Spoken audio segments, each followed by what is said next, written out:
오늘은 제목을 흑암에 앉은 백성, 오늘 여러분 마태복음 4장에 있는 말씀에서 제목을 땄습니다. 이것은 우리가 이제 몇 주 뒤 되면은 성탄을 맞게 됩니다.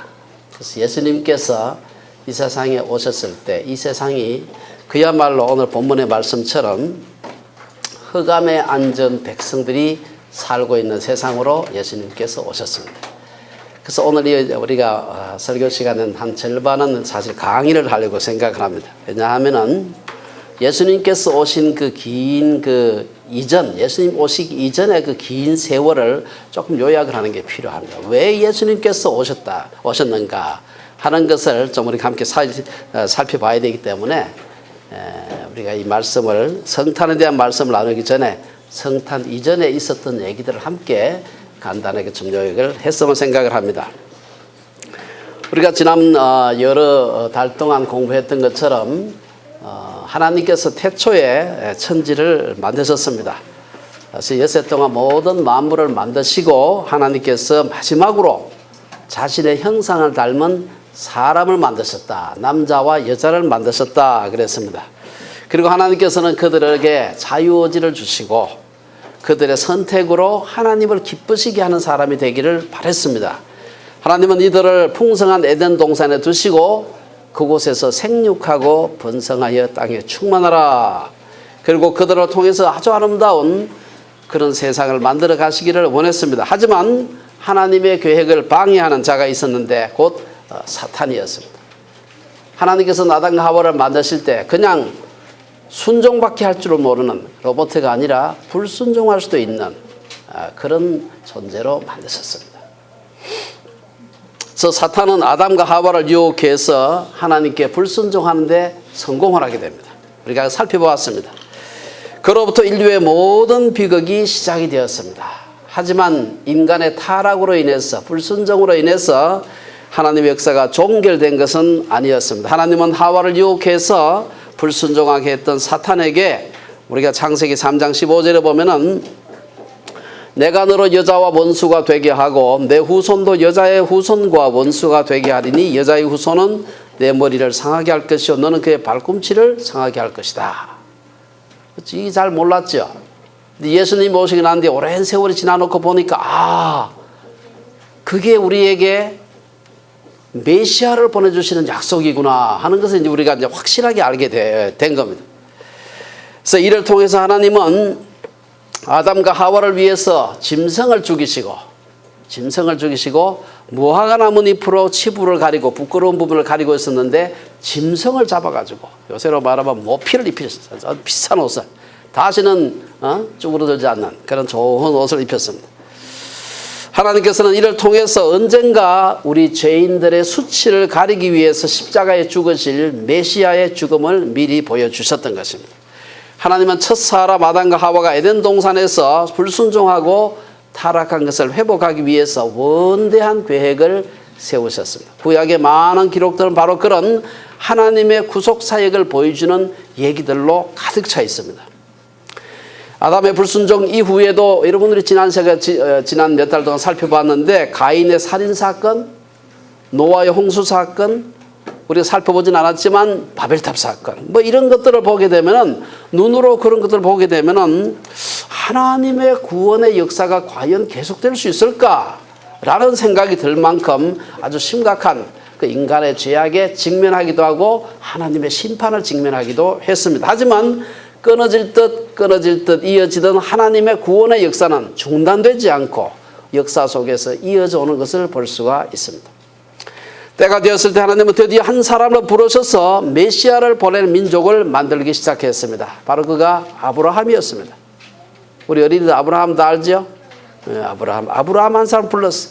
그리고 아브라함으로부터 시작해서 그의 아들 이삭, 야곱 그리고 요셉을 통한 애굽에서의 번성과 애굽에서의 430년에 이르는 긴 종살이 그리고 또한 그 후에 모세를 통한 출애굽과 출애굽 기간 중에 있었던 율법의 선포 이어지는 여호수아의 정복 전쟁을 통해서 구원의 통로로 사용될 이스라엘이라고 하는 한 나라의 외형을 만들게 됩니다. 외형. 그럼 국가가 되려면은 세 가지 종류, 세 가지 요소가 있어야 된다. 뭐 배웠죠. 국민이 있어야 되고 주권이 있어야 되고 또 영토가 있어야 되고 세 가지가 있어야 되는데 이 세 가지를 갖춘 한 외형이 갖추어진 나라를 만들었습니다. 주전 2000년경에 아브라함을 부르신 하나님은 그로부터 600년 후인 주전 1400년경에 모세와 여호수아에게 이르러서 아브라함에게 약속하셨던 국민과 주권과 영토를 가진 한 나라를 만드신 것입니다. 이제 팔레스타인 땅과 그 땅에 거주하게 된 히브리 민족은 하나님의 구원 사역이 펼쳐질 무대로서 세팅이 갖추어지는 것 같아서 여러분 연극 세팅을 무대를 하려면은 이것저것 무대에 여러 가지 들어간 소품을 얹어놔야 됩니다. 뒤에 필요하면 글씨도 써야 되고 뭐 여러 가지 놔야 되는데 이제 하나님의 구원 사역이 이루어질 수 있는 무대의 장치가 어느 정도 되었다 이 말이에요. 여호수아의 정복 전쟁과 이어지는 사사시대, 사울로부터 시작된 왕정시대, 다윗과 솔로몬의 치세를 통해서 강대국 이스라엘의 등장. 이야, 이제 그 다윗과 솔로몬의 영화를 보니까 이 이스라엘이 세상을 구원하는 나라로 우뚝 서겠구나. 그런데 이렇게 정말 기대가 잔뜩 있었는데 솔로몬의 아들 르호보암 때에 무슨 일이 납니까? 남북이 갈라지게 됩니다. 한국의 남북한이 갈라지는 것처럼 민족이 분열하게 됩니다. 분열해가지고 그로부터 한동안 스스로 잘 사는 것 같았는데 주전 721년에 북쪽 이스라엘은 아시리아한테 망하게 되고 그로부터 한 130여 년 후에 남쪽 유다는 BC 587년에 바벨론에 의해서 몽창 망하게 됩니다. 도대체 하나님의 구원이 계속될 수 있을까? 다 끌려가고 예루살렘은 다 찌끄레기들밖에 안 남아있는데 이 사람들을 가지고 무슨 하나님의 구원이 이루어질 수 있을까? 사람들은 절망하게 되었습니다. 하나님의 구원의 역사는 다시 깊이를 알 수 없는 늪으로 빠져들어가는 것 같았습니다. 예루살렘이 함락되고 유다 사람들이 포로가 되어서 바벨론에 잡혀간 사건은 그 후 수천 년에 걸친 유대인 디아스포라의 시작이 된 것입니다. 비록 주전 538년 페르시아 고레스 왕의 칙령에 의해서 바벨론 포로로 잡혀간 유대 국민들이 돌아왔습니다. 그리고 예루살렘 성전과 성벽이 여러 가지 우여곡절이 있었지만 그것을 다시 수축하고 다시 회복의 희망을 사람들이 가지게 되었습니다. 그리고 또한 그 여호와의 날이 오리라는 말라기의 예언이나 에스라와 느헤미야 때의 그 일시적인 영적 부흥이 있었습니다. 그럼에도 불구하고 구약 시대에는 도대체 하나님의 구원이 이루어질 것 같은 기미가 보이지 않았습니다. 백성들은 의도적으로 하나님의 법을 계속 어겼고 이스라엘은 페르시아 지배에서 벗어나지 못했습니다.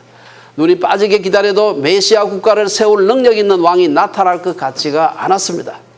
말라기 선지자 에스라 느헤미야의 사역을 마지막으로 구약의 구원의 계시는 중단되었습니다. 그리고 성경의 역사 기록은 긴 침묵, 수백 년의 침묵으로 들어가게 됩니다.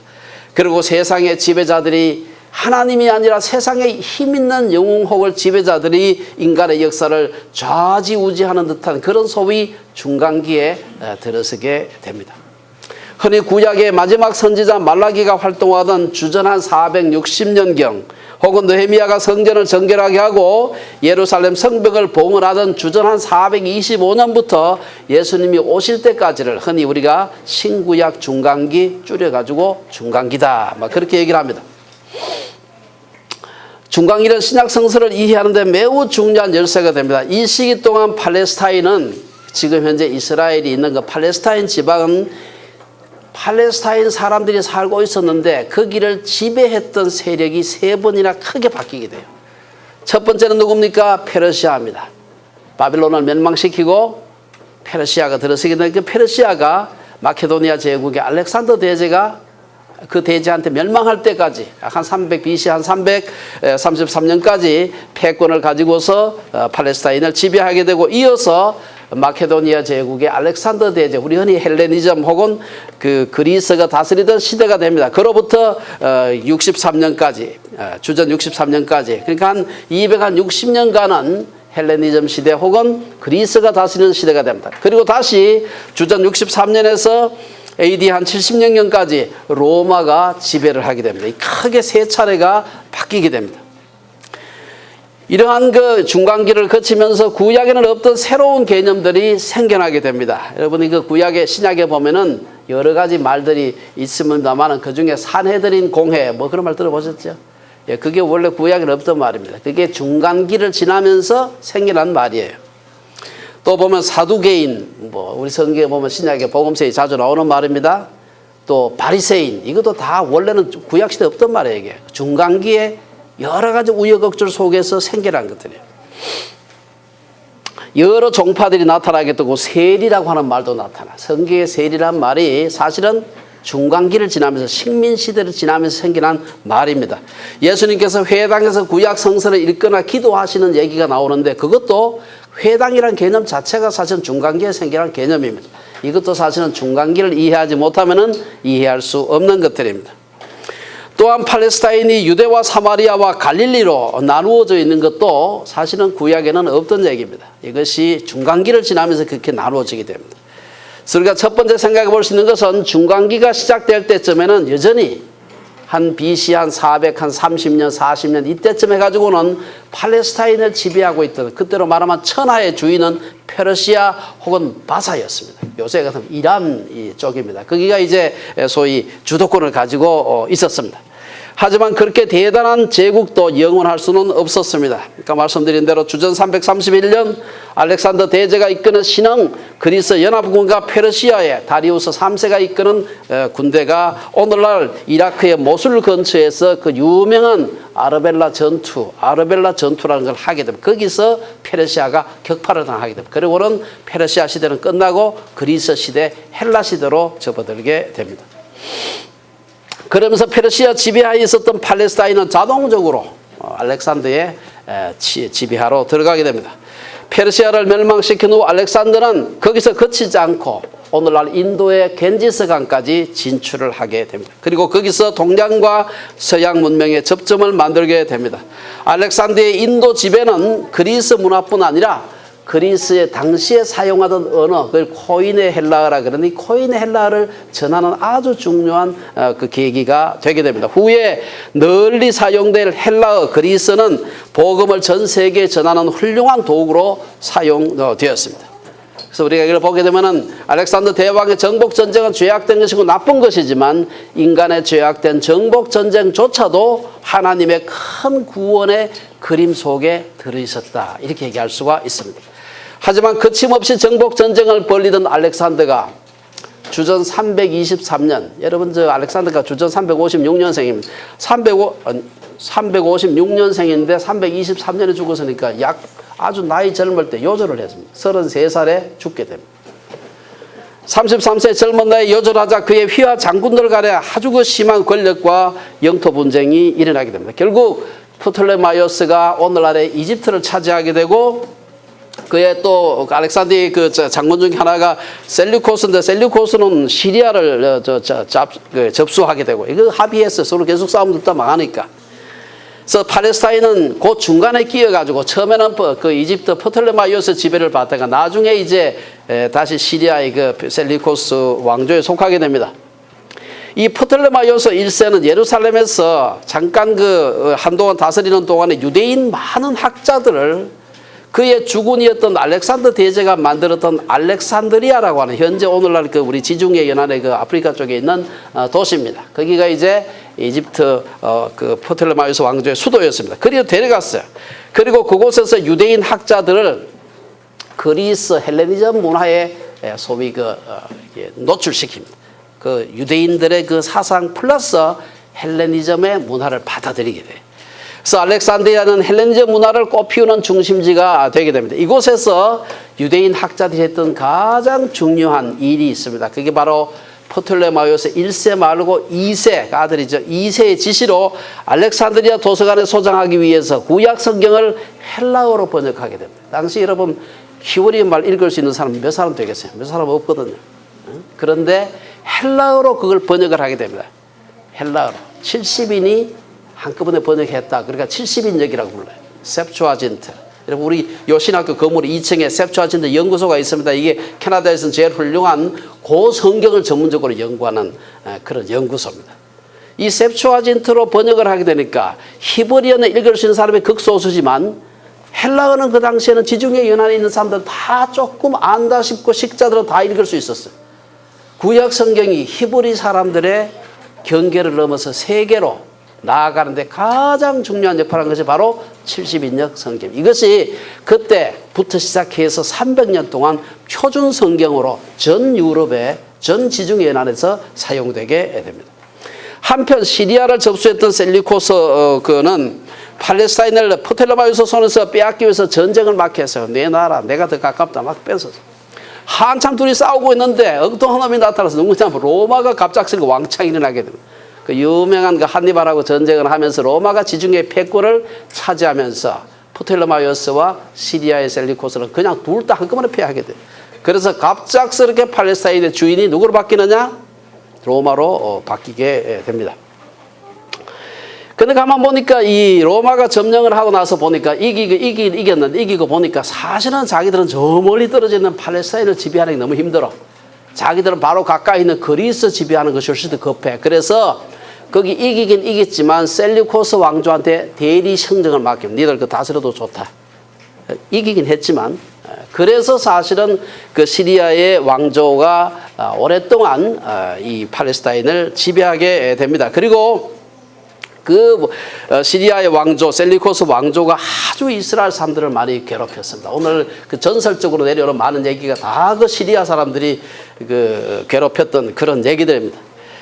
그들이 이제 그 로마가 지배해서 이겼을 때는 안티오코스 3세인데 이 사람이 로마하고 전쟁을 했는데 패했어요. 로마가 이겼죠.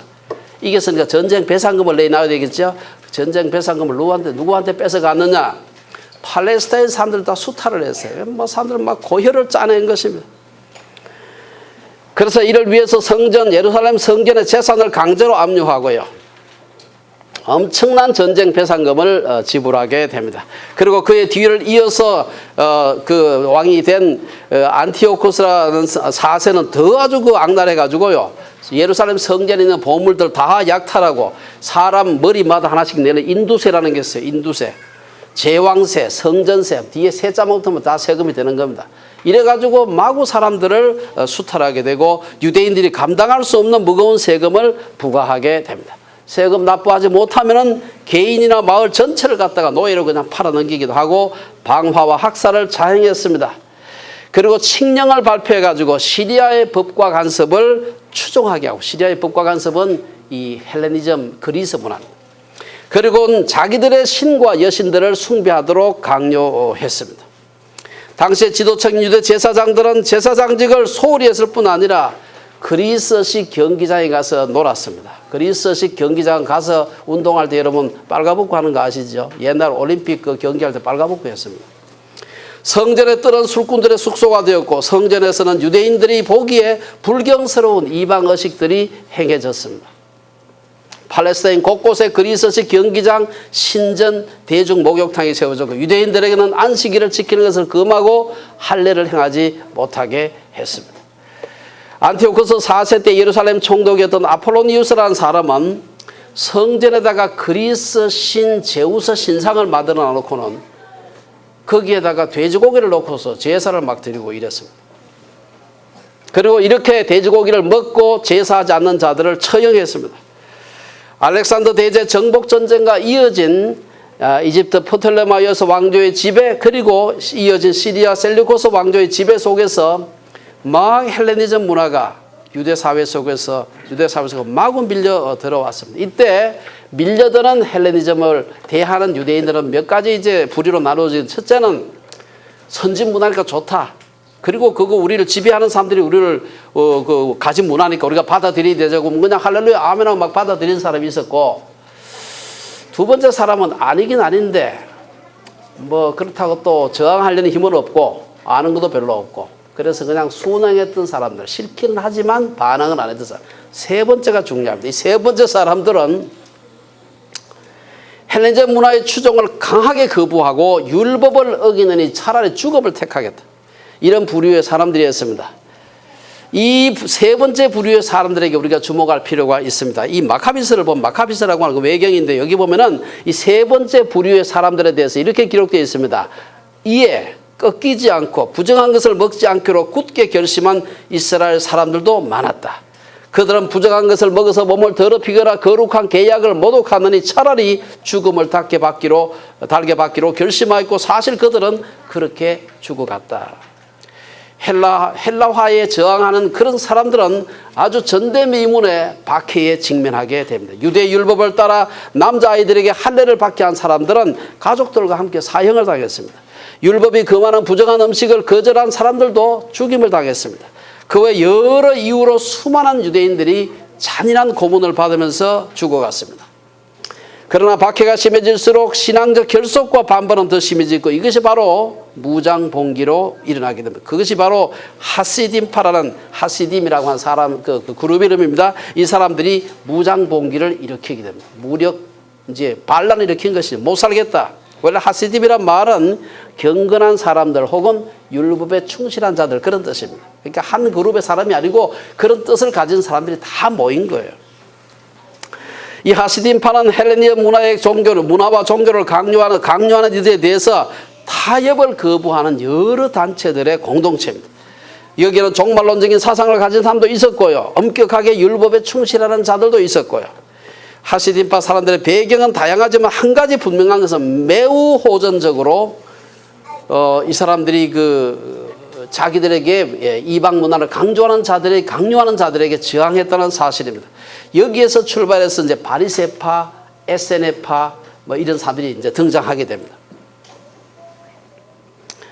사실 이 무장공기는 처음에는 마띠아라고 하는 제사장이어서 이분에 의해서 시작되었습니다.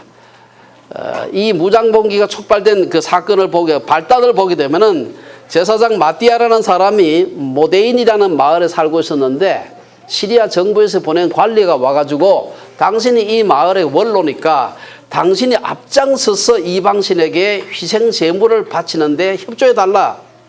마띠아가 그게 아멘 했겠습니까? 안 했겠습니까? 안 했죠.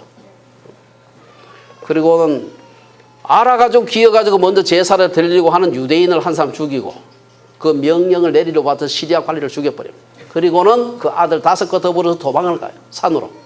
그리고 산에 가서 의용병들을 모집하게 됩니다. 이게 그 유명한 마카비 싸움의 시작입니다. 처음에 마띠아는 하시딤파 사람들을 만나서 무장투쟁을 결의했습니다. 처음에는 규모가 작았지만 점점 그 수요가 늘어나게 되었습니다. 하지만 무장봉기를 주도했던 그 마띠아라고 하는 원로는 너무 열심히 하다 보니까 연수도 많았는데 2-3개월 만에 과로로 세상을 떠나게 됩니다.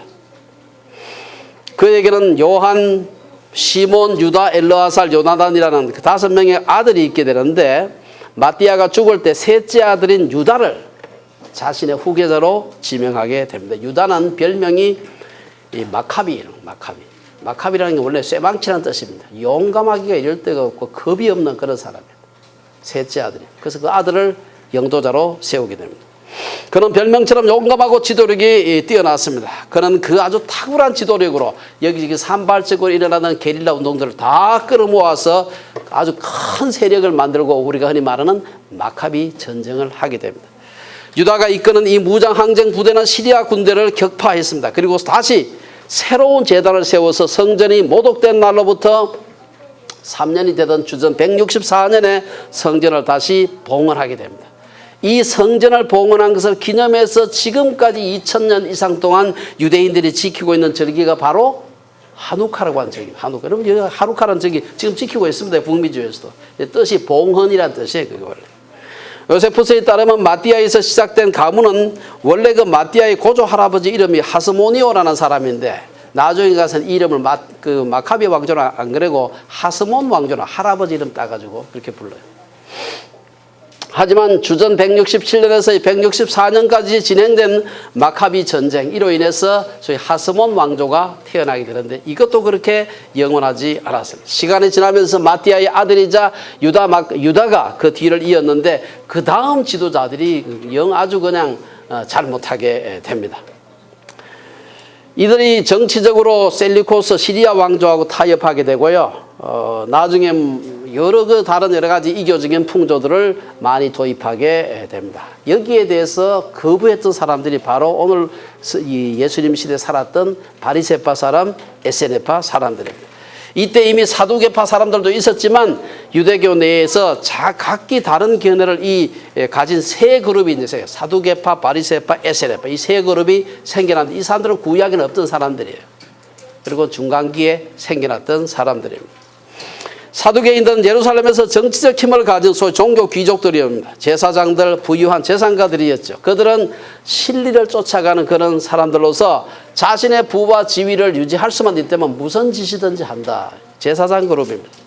당연히 헬레니즘 문화를 숭상하고 나중에는 그 로마 정권과도 결탁하게 됩니다. 이들이 제일 두려워했던 것은 자기들의 지위와 부가 위협을 받는. 두 번째 그룹 누굽니까? 바리새인 그룹들. 이 사람들은 헬레니즘의 영향을 철저히 배격했습니다. 율법을 지키는데 지나칠 정도로 엄격했습니다. 예수님이 사실은 예수님 시대에 많이 나무란 사람들이 바로 이 바리새인들과 이 서기관과 바리새인들인데 사실은 처음에는 굉장히 뜻이 좋았던 사람들이에요. 나중에 과도하게 이게 형식화됨으로써 문제가 되긴 했지만 사실은 율법에 충성되게 살려고 했던 그런 사람들이었습니다. 바리새인들은 사두개인들과는 달리 부활도 믿지 않고 천국도 믿지 않고 천사도 믿지 않고 기적도 믿지 않고 이랬습니다만은 바리새인들은 그걸 다 받아들였어요. 그러니까 두 바리새인과 이 사두개인들은 사이가 좋을 수가 없는 것입니다. 사사건건 안 맞는 것이죠. 두 그룹의 다른 점은 사두개파 사람들이 상류층에 속한 이들이라면은 바리새파 사람들은 주로 평신도들이었습니다. 근데 이들이 바리새파 사람들은 율법을 잘 지켰기 때문에 국민들의 존경을 많이 받았어요. 그냥 뭐 높은 지위에 있고 이러진 않았는데 존경을 받았습니다. 그래서 나중에 그 사내들인 그 공회를 구성할 때 보면 많은 사람이 바리새인들이 그 속에 공회원이 되는 걸 볼 수가 있습니다. 셋째 그룹은 율법학자 혹은 랍비들이었습니다. 주로 그 율법학자들은 바리새인들이 많았습니다만은 사실은 사두개인 율법학자도 있었습니다. 어쨌든 이들은 율법의 헌신적인 사람들로서 여러 가지 그 율법의 의무들을 철저히 지켜야 된다 이렇게 생각을 했습니다.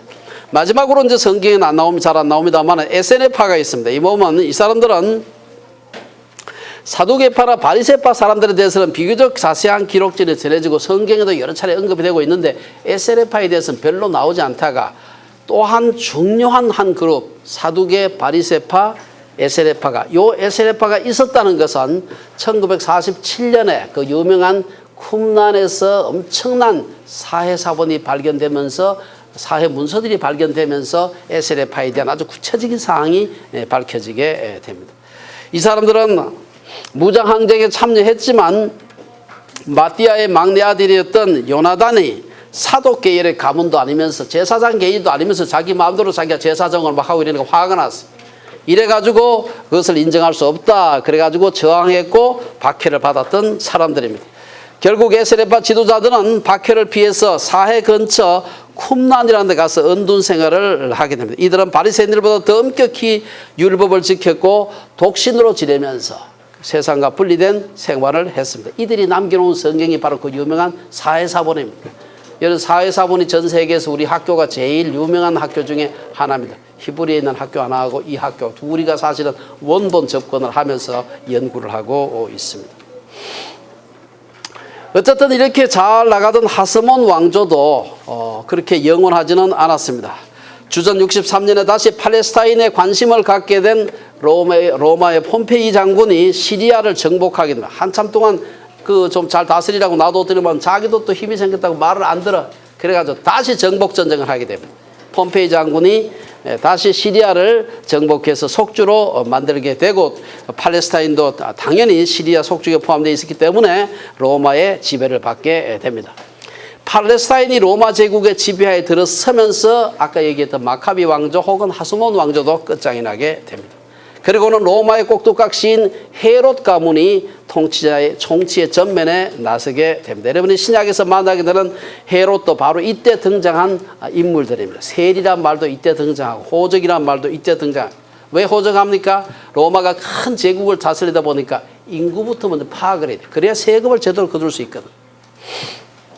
사실 헤롯 가문은 유대 출신이 아니라 에돔, 이두메 출신이었습니다. 이두메란 유대 왕국 남쪽에 인접한 에돔 사람들을 가리키는 말입니다.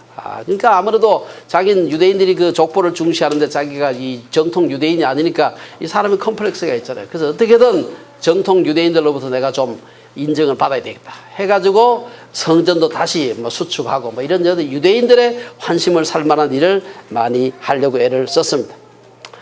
로마가 이스라엘에서 실제로 등장할 즈음에 헤롯의 아버지가 바로 안티파테르인데 그는 로마의 아부함으로서 실권을 장악했습니다. 사실은 이 그 식민지의 대표가 되는 데는 이 정복자의 그 눈에 들는 게 중요합니다. 국민들은 안중이 없고 사실은 정복자에게 아부함으로써 그 권세를 누리게 된 것입니다. 그래서 이러한 헤롯 안티파테르는 모든 정치적 영향력을 동원해서 로마의 편에 서서 공개적으로 팔레스타인에서 자신의 입지를 강화해 나가게 됩니다. 그리고 자기 아들들한테 나중에 땅을 나누어서 주게 됩니다. 당연히 유대인들이 반발이 심했지만 헤롯은 자신을 반대하는 자들은 가차없이 숙청하고 살해했습니다. 그래서 감히 덤벼들 수가 없었습니다. 그는 자신의 위치를 공고히 하기 위해서 마사다와 같은 요새를 건설하고 식민시설을 건설하고 예루살렘 성전을 증축하고 왜 합니까? 유대인들의 환심을 사기 위해서. 그리고 이에 필요한 막대한 비용을 조달하기 위해서 무자비하게 세금을 징수하게 됩니다. 유대인들의 분노는 점점 극에 달하게 되고 이때 결국은 등장한 그룹이 바로 우리가 말하는 셀료신 시몬, 질라트, 다시 말해 열혈당원들이 생겨나고도 정부의 반정부 투쟁을 하게 됩니다. 우리 신약 성서에 자주 등장하는 헤롯은 이 원그 헤롯 대제죠. 이 사람의 아들 헤롯 안티바스입니다. 세례 요한을 죽이고 예수님을 심문했던 바로 그 사람이 헤롯 대제의 아들 헤롯 안티바스입니다. 헤롯 대왕은 죽으면서 그의 아들 세 아들들에게 이 땅을 나눠주는데 다 이복입니다. 엄마가 다 달라요. 세 아들들에게 나눠줍니다. 어쨌든 로마 제국은 그가 이제 그 처음에 이제 그 대리 청정을 했습니다만은 아무래도 직접 다스려야 되겠다 생각해서 첫 번째 그 했던 일이 바로 세제 개혁을 목적으로 호적을 실시를 했습니다. 세제 개혁이 말이 그렇지 철저하게 세금 안 내는 사람 없도록 만들기 위해서 호적을 한 것입니다. 주민이 몇 명이나 되고 그들의 자산 상태를 정확하게 조사해서 세금을 확실하게 징수하기 위함이었습니다. 그래서 이러한 호적은 유대인들을 분노하게 했고 호적에 따른 과도한 세금과 세리들은 유대인들에게 혐오와 경멸의 대상이 되었습니다. 오늘 누가복음 2장 1절에서 7절에 보면 예수님이 탄생하는 그 얘기가 나오는데 그 호적에 대한 얘기가 나와요. 호적을 왜 했을까? 딴 이유가 없어요. 어떻게든 국민들을 더 많이 돈을 뺏어내기 위해서 호적 조사를 한 것입니다. 이때 이제 나타난 것 잠깐 말씀한 대로 셀로신, 예수님의 제자 중에 12제자 중에 한 사람이 셀로신 시몬이 있었습니다. 열혈당원, 그 로마의 그 저항하는 일종의 무장 봉기 그룹 멤버였죠. 유대인들은 하나님만의 유일한 이스라엘의 통치자임을 강조하면서 자신들이 이 세상에 결국은 하나님의 대리자라고 생각을 했습니다. 그래서 로마 황제의 모습이 그려진 은화 데나리온을 세금으로 바치는 것도 우상숭배다 반대했습니다. 셀로진들은 율법에 순종하기 위해서는 어떤 것과도 타협을 하지 않았고 많은 경우에 긍정적이지 않은 그런 상황에서는 폭력도 불사했습니다. 로마인들은 물론 로마인들에게 굴복하는 유대인들도 셀로신들의 공격 대상이었습니다. 이들은 세상의 통치자들과 타협을 할 수 있다고 생각했던 마카비 일가와는 전혀 달랐습니다. 아주 전혀 타협하지 않고 덤벼들었습니다. 이들이 바로 66년 AD 66년에서 73년 사이에 일어났던 유대 로마 전쟁의 주축 세력이 된 것입니다. 자, 이러한 배경을 가지고서 오늘 우리가 본문에서 읽었던 그 당시 사람들의 상황을 좀 살펴볼 필요가 있습니다. 그들이 어떻게 흑암에 앉아있던 백성들이었는가. 그 당시 정치, 경제, 문화, 군사 이런 것을 살펴보게 되면 정말 사람들의 삶이 어려웠던 걸 볼 수가 있습니다. 로마 제국은 무거운 세금을 매겨가지고 이스라엘 사람들을 착취했습니다. 인두세, 군역세, 국세 온갖 종류의 세금을 가지고서 사람들을 괴롭혔습니다. 당시 팔레스타인에 거주하던 인구 수를 생각하게 되면 지금도 그때 거두었던 소위 600만 데나리온 매년 엄청난 돈을 거두어들이게 됩니다. 게다가 그 로마와 또 그 민중들 사이에서 중간에서 그들을 착취하는 세리 그룹들도 있었습니다. 로마는 간접적으로 대주주와 귀족들을 지배하고 있었고 이들을 통해서 이 팔레스타인을 지배를 했습니다. 세리들은 사회의 낮은 계층에서 징발되는 세를 많이 거두어 들일수록 자기도 수입이 많기 때문에 사람들을 착취하는데 앞잡이가 되었습니다. 우리나라 옛날에 일제시대 때 그 고등계 순사들 비슷한 역할을 한 것입니다.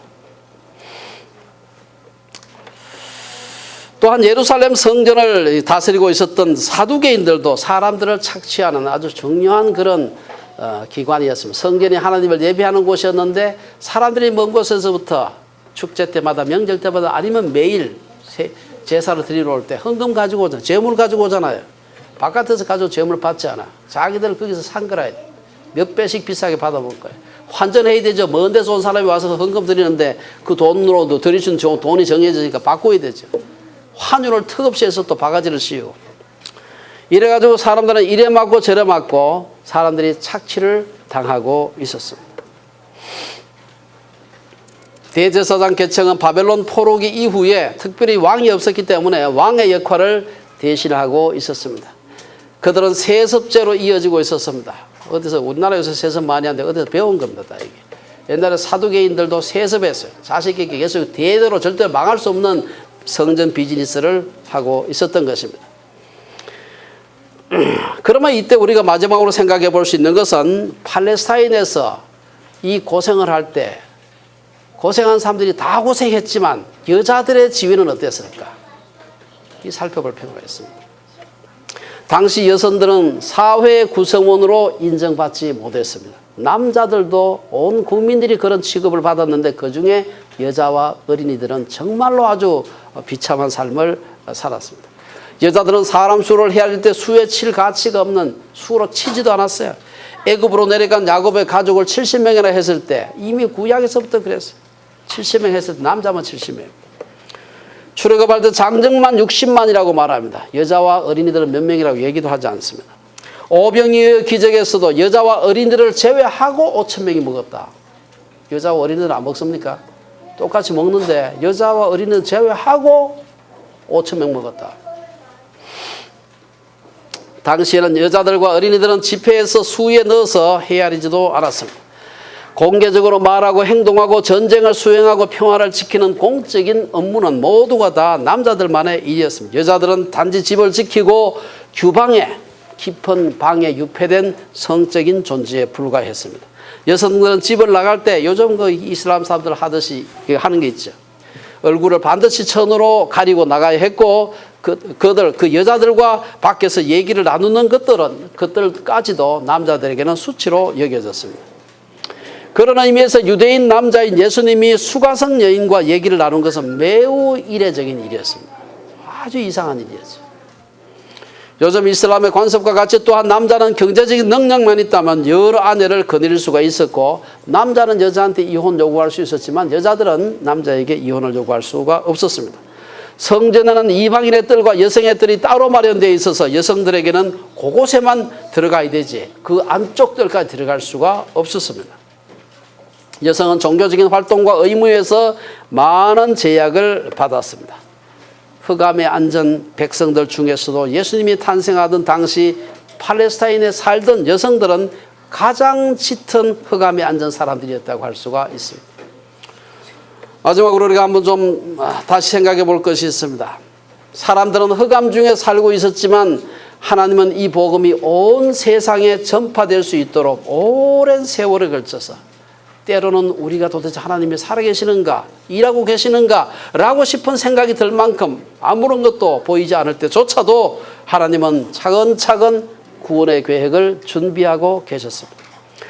우리들 눈에는 불행처럼 비극처럼 보이는 사건들도 하나님의 구원의 역사를 준비하고 이루는 데 일정한 역할을 담당하고 있었습니다.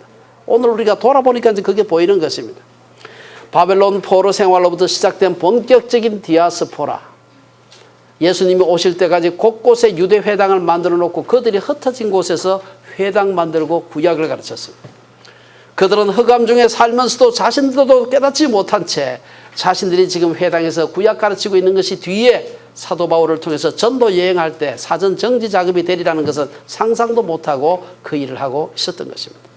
마케도니아 제국의 알렉산더 대제가 지중해 연안은 물론 팔레스타인 지역을 정복함으로써 이스라엘 땅은 다시 강대국의 식민지가 되었고 팔레스타인의 드리운 흑암은 더 짙어지는 것 같았습니다. 그 뒤를 이은 이집트의 프톨레마이오스 왕조, 시리아의 셀류코스 왕조의 지배도 사람의 눈으로 보기에는 비극이었습니다. 하지만 이들을 통해서 그리스가, 헬라어가 국제 공용어의 위상을 세워가기 시작했습니다. 이것은 후에 복음이 유대인이라는 인종적 장벽을 넘어서서 팔레스타인이라는 그 지리적 장벽을 넘어서 온 세상에 복음으로 전해지는데 아주 중요한 요소가 되고 있습니다. 만약에 그때 정말 헬라어가 없었더라면 히브리어 가지고서 복음을 전하려고 했다면 복음이 이게 전해질 수가 없었을 겁니다. 알렉산더로부터 시작된 헬레니즘 문명의 국제화는 하나님의 큰 구원의 역사를 이루는 데 있어서 한낱 퍼즐 조각에 불과했습니다. 그때는 이 조각이 어디 있었는지 몰랐습니다. 헬라어가 어디 있을지 몰랐어요. 그런데 나중에 보니까 그게 아니었으면 복음이 전해질 수가 없었던 것입니다. 프톨레마이오스는 클레오파트라를 마지막으로 로마에게 굴복하게 되고 천하의 패권은 로마로 들어가게 됩니다. 아울러 팔레스타인은 다시 로마의 식민지가 되었죠. 그리고 로마의 식민지 통치하에서 이스라엘 백성들은 신음했습니다. 무거운 세금으로. 그런 속에서도 하나님의 역사는 계속해서 진행되고 있었습니다. 그리스를 통해서 헬라어를 통해서 성경과 복음을 빠르고 효과적으로 세상 끝까지 선포될 수 있는 준비가 되었다면 로마를 통해서는 뭘 했느냐? 로마는 잘하는 게 뭐가 있습니까? 싸움만 잘합니까? 사람들이 길을 잘 닦았어요. 모든 길은 로마로 통하는 것입니다. 로마의 탁월한 토목 기술, 그 넓은 제국을 갖다가 동서남북으로 요즘 같으면 프리웨이, 4차선 프리웨이가 곳곳에 뚫려져 있었습니다. 로마 제국이 눈부신 토목 기술로 제국의 이 끝에서 저 끝까지 건설한 넓은 도로는 처음에는 정복과 제국 관리를 위해서 건설했지만 이들 도로는 후에 복음이 전진할 수 있는 고속도로로 사용되게 된 것입니다. 뿐만 아니라 작은 도시 국가에서 시작해서 세계 제국을 건설했던 로마의 탁월한 조직과 법제도, 이것은 후에 기독교가 세계적인 종교로 성장해가는 과정에서 교회 조직에 그대로 사용되게 됩니다. 로마의 법률 체계는 법제사에서 3대 법제사 중에 대표적인 법 중에 하나입니다. 그렇게 유명한 법입니다. 로마는 유대 지방을 식민 통치하면서 무거운 세금으로 사람들을 괴롭혔지만 동시에 로마에 덤벼 들지만 안 하면은 니들 신앙 마음대로 가져도 좋다. 신학에 대한 굉장히 관대한 정책을 취했습니다. 그렇기 때문에 이 관대한 로마의 종교정책 덕으로 새로운 조그만 신흥 종교 기독교가 그 오래된 유대교의 그 압박 밑에서 자라날 수가 있어요. 실제로 사도 바울이 복음을 전할 때 보면은 사도 바울이 사실은 유대인 아니에요. 유대인인데 복음을 전할 때 오히려 유대교로부터 많은 핍박을 받을 때 로마가 법으로 보호해 줍니다. 이처럼 하나님은 오랜 시간 동안 치밀하게 인간의 구원을 준비하고 계셨습니다. 그리고 이제 때가 찾아 그의 아들 예수 그리스도를 세상에 보내시기로 하신 것입니다. 타락한 인간을 구원하시기 위해서 하나님께서 얼마나 오랫동안 준비하셨는가 하는 것을 보여주기 위해서 신약 기자들 중에서, 여러분 신약에 마태복음하고 누가복음 복음에 성탄에 대한 얘기가 나와요. 딴 데는 마가복음하고 요한복음 안 나옵니다. 마태복음, 누가복음, 마태복음 1장, 누가복음 3장에 나오는데 거기 보게 되면 뭐부터 시작하느냐? 족보부터 시작합니다. 여러분 족보부터 시작하면 얼마나 위험한지 아시죠? 예, 족보부터 시작하게 되면 그 장 넘어가게 되면 대부분 잡니다. 그럼에도 불구하고 신약의 기자들이 족보로부터 그 긴 족보, 마태복음은 42대, 그 누가복음 4장 75대를 써놓습니다. 누가 누구를 낳고 누가 누구를 낳고. 왜 그렇게 씁니까? 하나님이 긴 인류의 수천 년의 역사 속에서 얼마나 오랫동안 인내하면서 흑암에 앉은 사람들을 구원하기 위해서 노력하셨는가 하는 것을 보여주는 것입니다. 마태는 아브라함으로부터 예수님에 이르는 42대 족보를, 누가는 예수님으로부터 그슬 올라가서 아담에까지 이르는 75대 족보를 소개하고 있습니다. 예수 그리스도의 탄생을 설명하기 전에 등장하는 긴 족보, 이것은 하나님이 얼마나 인류 구원의 역사를 위해서 오랫동안 치밀하게 준비하셨는가 하는 걸 보여주는 것입니다. 말라기 선지자로부터 세례 요한에 이르는 450년의 중간기에는 언뜻 보기에 말라기 선지자 이후 선지자가 없어요. 세례 요한까지 안 나오면 이 사이 한 400 몇십 년 동안 아무도 없어요. 암흑기인 것처럼 보이지요. 다만 세속적인 영웅 호걸들, 로마의 시저, 알렉산더 대제, 이런 소위 인간적인 그런 대영웅들이 온 세계를 좌지우지 쥐락펴락하는 것처럼 보였지만, 그러나 그 긴 고통과 흑암의 기간에도 우리를 사랑하신 하나님의 사랑은 전혀 식지 않으셨습니다. 그리고 때가 되었을 때 하나님은 한 부부를 선택하셨습니다. 이는 마치 이스라엘 백성들이 바로의 학정에 시달리고 있을 때에 하나님이 죽을 지경이라 바로의 학정에서 애굽에 있을 때 막 숨이 넘어갈 것 같은데 하나님은 그냥 누구 하나 확 보내가지고 구원을 하면 좋겠는데 뭐부터 합니까? 한 레위 사람이 한 레위 여자에게 장가들게 하는 것부터 시작합니다. 그러니까 애 낳는 것부터 시작을 하는 겁니다. 그게 바로 모세의 얘기입니다. 팔레스타인 사람들은, 물론 온 세상 사람들은 흑암에 앉아서 답답해서 숨이 넘어갈 지경이었습니다. 하지만 갈라디아서 4장 4절의 말씀처럼 때가 참에 하나님이 그 아들을 보내사 여자에게서 나게 하셨습니다. 이를 위해서 하나님은 갈릴리의 한 경건한 처녀를 선택하는 것으로부터 시작하셨습니다. 하나님이 인류 구원의 역사를 만들어갈 메시아를 보내기 위해 마지막으로 준비한 사람은 한 시골 처녀였습니다. 그 처녀는 예루살렘 귀족 명문가의 교수가 아니라 변방 갈릴리의 가난한 처녀 마리아였습니다. 갈릴리가 어떤 곳입니까? 사람들은, 여러분 저 요한복음에 보면요, 아주 흥미로운 몇 구절이 나오는데, 요한복음 7장에 보면은 이런 얘기 있어요. 그리스도가 어찌 갈릴리에서 나오겠느냐? 나올 수가 없다는 거죠. 그 변방, 그 북청 물장수만 나오는 데서 뭐가 나오겠느냐 이 말이에요. 그 똑같은 요한복음 7장에 보면 끝에 보면 갈릴리에서는 선지자가 나지 못하느냐? 아주 단정적입니다. 게다가 요한복음 1장 46절에 보면 나다나엘이 무지하게 똑똑한 사람입니다. 그 사람이 뭐라 합니까? 아니, 나사렛에서 무슨 선한 것이, 나사렛이 갈릴리 지방 바로 갈릴리 호숫가에 있는 동네입니다. 이게 나사렛에서 무슨 선한 것이 날 수 있겠느냐? 그런 데서 한 처녀를 뽑아서 하나님께서는 메시아의 통로로 사용하신 것입니다. 때가 되자 오늘 본문의 말씀처럼 스불론 땅과 납달리 땅과 요단강 저편 해변길과 이방의 갈릴리여, 흑암에 앉은 백성이 큰 빛을 보았고 사망의 땅과 그늘에 앉은 자들에게 빛이 비추었도다. 예수 그리스도는 인간의 모든 선입견을 부수고 흑암에 앉은 백성들에게 오셨습니다. 마지막으로 사탄은 헤롯의 영아 사례를 통해서 메시아를 제거하려고 했지만 하나님은 그 음모를 끝내 넘어서 성경의 예언을 이루신 것입니다. 이제 흑암에 앉은 우리 모든 백성들은 절망과 허무의 틈새를 비집고 인간의 역사 속으로 들어오신 예수 그리스도를 맞이할 준비를 하는 우리 주빌리의 성도님들 되시기를 주의 이름으로 축원합니다. 기도하겠습니다.